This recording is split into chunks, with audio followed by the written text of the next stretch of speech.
Hey YouTube peeps, it's Katrina with Paper, Scissors, Glue, and Hybrid 2, and I'm sharing a layout with the new Gina K Designs Autumn Wishes collection.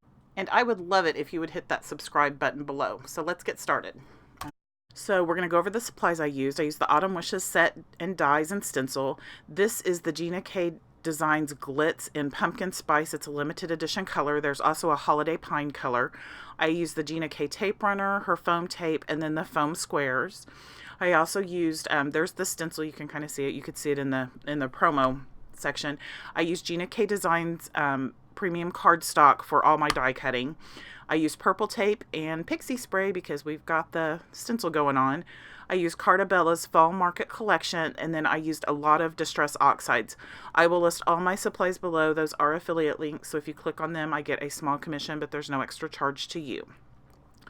So here I'm spraying my the back of my pattern paper with the pixie spray and also my stencil. Just spray it on, let it dry a little bit, and then that helps hold the paper down to my craft mat that I'm using. And then I only wanted to use half of the stencil swirl part. I didn't want to use all of it because I was afraid it would take up too much. So there's the glitz, and the retail will have more of that. We just got samples of it. So I'm just spreading this on, and I've sped this up because I know you don't want to sit here and watch me. And I just moved the stencil over and kind of placed it to where I thought it would look okay. I was just a little short, and I do this at the top and the bottom of my page. So here I'm just finishing up the top, and the glitz is really neat because it gives you a little glitter without the glitter mess. You just have, and the glitz really isn't that messy. This is really the first time I've really played with it a lot, and it cleans up really easy. And it just goes on. I've got enough left over to do like several more projects. So I was pretty excited about that, especially since this is a limited edition color. And I love that rust color. It's so pretty for fall, and it goes great with fall projects. So here I'm finishing up, and then that took about an hour to dry. So here I'm going to stamp leaves. I used Distress Oxide inks, and I wasn't too worried about my stamping being perfect. With the Distress Oxides, they tend to dry chalky if you haven't used them before. I know lots of people have. This is my first time really playing with them and getting them out and using them. But I wasn't too worried, like if I stamped and I needed to stamp again. I did if I wanted to, and if I didn't want to, I didn't worry about it because they're fall leaves. Fall leaves are crunchy, they have imperfections, and I just kind of went with it. The only thing I didn't do was like miss some water on them. I felt like my imperfect stamping on that part kind of covered that, but you could also like miss some water on them to give them some spots and stuff. So here I think I'm using ripe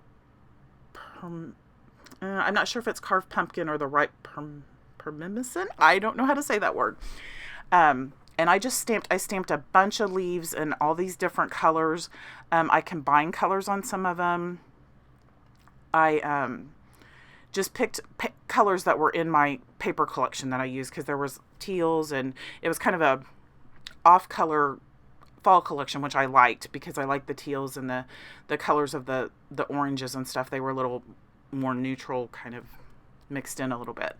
So here I'm just stamping some more leaves, and I used just a bunch of my scrap pieces of paper to stamp all these images on. I don't honestly know how many images I stamped. It was quite a few. I don't make you sit through all of that because I'm sure you don't want to. Here, this is where I did like partial stamping. I took the pad and just kind of did a partial part of the stamp. This is great for solid stamps. It's great for little, detailed stamps. You'll see that in the trees. And I really didn't worry about my ink pads getting contaminated. I'm not that much of a purist on that. I figured lighter color into dark color, it'll be okay. So I'm just cleaning that up. And so here you can see I've stamped, and now I'm going to stamp. These also have inside images for like the veins. So I'm trying to figure out, this was the first time I'd really played with them. I was trying to figure out which ones go with which. And there's one for each of the leaves. So that maple leaf has an inside, the oak leaf has an inside, and I'm not sure what other kind of leaf that is. Somebody with some tree knowledge, my schooling has left me. I'm not sure on that. So, and on these, I used various colors of Distress Oxide ink. Some showed up better than others, depending on the color combinations. The colors did change after I stamped them, so they weren't exactly the way they looked whenever I stamped them, they faded out a little bit, got that chalky look, but I liked how that looked. It reminded me of fall. So here I'm just placing them down again. And on these, I wasn't too careful about lining up this layering.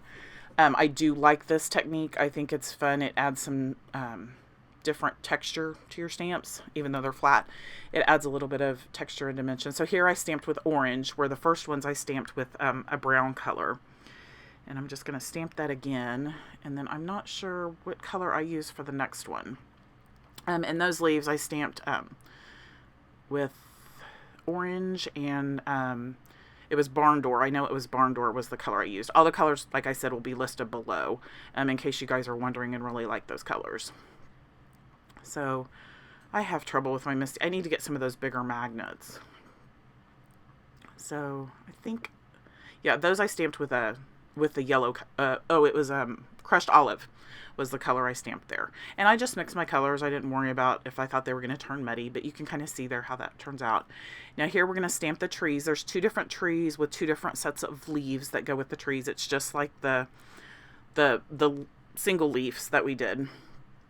So I'm going to ink these up. And actually, when I get done, I've inked the trees in 2 different colors of brown for the trunks, and then the leaves are different colors also. And I love how the trees turned out. I think these are my favorite out of the whole project. I like the single leaves, but these trees are just awesome because of these little layering things. And you kind of put them on there, and you'll be able to tell where to get the leaves at, because you just fit the stems, the stems from the trees. What are those called? Those limbs. You fit the limbs in between the leaves. I am having some trouble today, guys. So here I stamped with 3 different colors. I did a yellow and an orange. Oh no, actually I did 2 here. So I did a yellow and an orange. I think I did, actually I did a red. I did barn door, and I did fossilized amber. But I love how that looks. It's so fun. So here's everything I die cut. That I stamped and die cut out. I stamped everything first, and then I went back and die cut everything out as I was sitting in front of the TV. So there's my page with the stencil on it, and it's all dried and we're ready to go. I used the Gina K dot adhesive runner to put my page together, and I love this. You'll see here, because you can still pull your piece of paper up if you make a mistake. I actually put one piece down wrong, and then I didn't have it lined up quite correctly. I have issues with trying to line up on the side. I am not the perfect scrapper, let's put it that way. I'm lucky if I have things straight. So see, I'm pulling it up right there, even after I'd rubbed it down, and that wasn't quite even. So I'm just putting that down. And those are from those pieces of paper are from the 6x6 pad. I like the smaller pattern on those for the background. And then this is from the 12x12 paper. See, I love those colors. They're so fun for fall. So we're just going to lay that down. And then here is where, this is a picture, it's from 2012 of our 4 dogs. Sadly, 2 of them are gone now. But we went to a park called Ritter Springs, and it's kind of like a forest, basically. I mean, there's not really, you think of a park as having play toys and, merry-go-rounds and that kind of stuff. This is more like a hiking park type thing. And we don't have too many of those around here. So we decided to take the dogs on an autumn walk. But I wanted to create, the reason I did so many trees was because I wanted to create like a forest type thing. Because that's what reminded me of when we took the dogs there, because there were just trees everywhere and they were in color. And even though the trees behind me were green, hadn't changed, but we walked and there were a bunch of trees that were in color, and it was beautiful.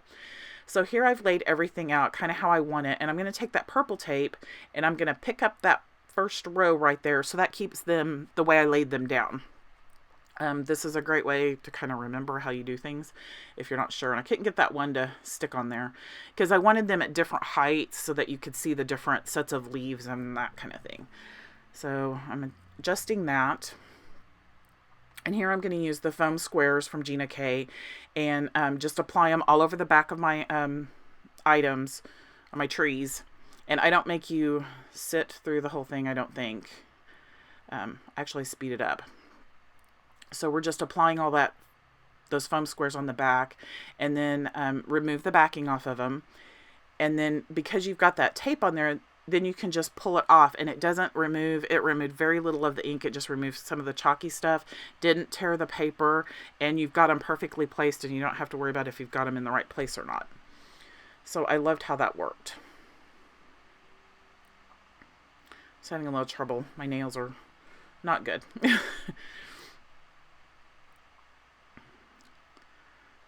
So once I get this down, I wasn't sure how many trees I needed to fill this in, because I didn't like die cut a bunch of them without stamping them. I just stamped them first. But I had this idea in my head, and I was going to make it work. And I love these trees. Like I said, they're like my favorite thing of the whole release. That's why I worked with this collection, because I loved it. And I popped my picture up with some foam tape.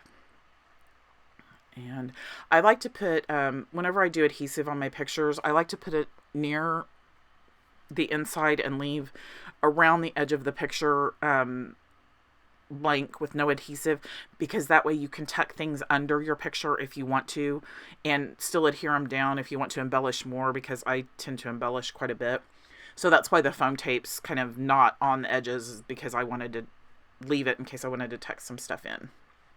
So I'm going to put my picture down, and then I decided I wanted that tree over there. The side of that picture was kind of blank, so we put the tree down there, and I did the foam tape again on that.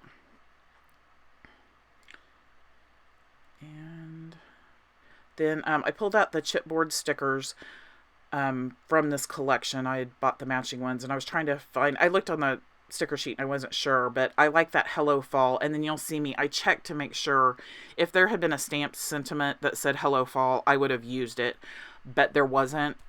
So I just pulled out that chipboard sticker as my title. And I put 2 layers of foam tape on the sides here, and then 1 layer of foam tape in the middle, because of the way the trees are on my layout. So those the first tree and the third tree on that first row, they sit a little higher than that middle tree on that first row. So that's why I did that. So we're just going to stick that on there. And then I decide, oh, I've still got some trees left. Let's see if we can add them. And if I'd had more colors of Distress Oxide, I probably would have made more tree color variations. Okay, so now we're going to go, these are all those single leaves that I cut, and I wanted them to look like they were blowing in the wind and create a pile. So that's what I'm doing here, is I kind of laid these out. I got them positioned out. I didn't make you sit through that because that took me a while to do that. And then I'm applying a sticker that was from the sticker sheet from the collection. I really wish they would make the stickers as long as the sticker sheet, like the 12 by 12. But I was just centering it. That's why I pulled it up once. And then this pile of leaves, I just started arranging. I kind of had an idea in my head of how I wanted them, and I just made sure that the colors looked good together. There weren't too many colors that were the same together. And some of them are flat with the adhesive runner. Some of them are popped up with foam tape. You'll see here, I take, oh, there's another chipboard piece that I put on there. Colorful leaves. I thought that was perfect for this piece. And these leaves right here, I use the tape runner on part of it, and on the bottom, and then I bend it and I put a piece of foam tape on the back of it. So that sticks the bottom down, but then it leaves the top up to give it a little dimension. And I do the same thing right here with this one. I just, it gives your stamped images dimension, and it's a great way, and it's not a lot of dimension, so it doesn't bulk up your layout if you don't like a lot of bulkiness. This layout's not very bulky at all for me. So in here, I'm just finishing up, and then I decide I want to add a few more leaves, since it was looking as much as I was trying to even it out, pretty much is what I was doing. There was so much going on down in that bottom corner. I felt like I needed more leaves at the top, so I just added some random ones with those foam squares from Gina K. And I love that there's so many different colors of leaves, because that's what fall's about, is color. The dogs had so much fun on this trip. They were sniffing, and, you know, there was probably skunks and possums and all kinds of things that I had no idea what they were sniffing, but they were having fun. So there's a little creek that they went by, and they had lots of fun on that too. So I'm just about to finish up here. And then I'm going to go ahead and Like I said, my nails are horrible right now. I've broken them like 3 times. I think that happened in the last video too. They don't stay very well. So here I'm all finished up, and you'll see my completed layout. I just added some journaling off camera. I added a few extra leaves up by that colorful leaves. And so thanks for stopping by. I hope you love this layout. I love to stamp and die cut and add it to layouts. It challenges me and I like that. So thanks for stopping by the Thermal Web channel. Talk to you later.